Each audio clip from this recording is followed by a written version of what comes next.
Health Real Talk.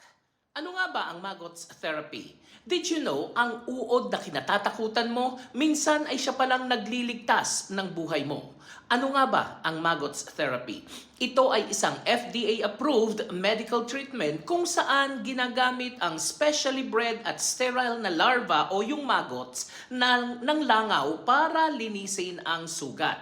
Hindi ito basta uod ha, na nakikita natin sa basura. Ito ay clinically prepared at ligtas. Ang tawag sa kakayahan nito ay selective debridement. Kinakain lang ang patay na tissue pero iniiwan ang malulusog na laman. At paano nga ba ito gumagana? Ang maggots ay naglalabas ng enzymes na para tunawin lang ang dead tissue. Habang kumakain sila, hindi nasisira ang healthy tissue. Gumagawa sila ng natural na substance na antimicrobial at tumutulong pumatay ng bakterya. At ang resulta, mas mabilis na paglilinis, mas maayos na healing at iwas sa impeksyon. Saan ito ginagamit?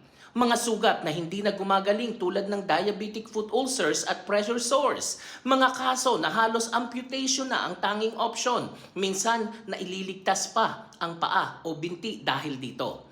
At ang real-life benefits, mas mura kumpara sa high-tech wound care management. Mas mabilis maglinis kaysa manual debridement.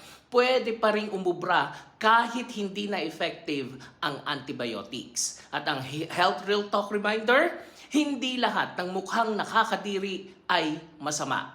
Minsan, ang solusyon ay hindi maganda sa paningin, pero makabuluhan sa kaligtasan. Kung uod man ang magliligtas ng sugat mo, yakapin natin ang siyensya. Because real health is not always pretty, but it saves lives. Ako po si Arlene para sa Health Real Talk. Have a nice day, everyone.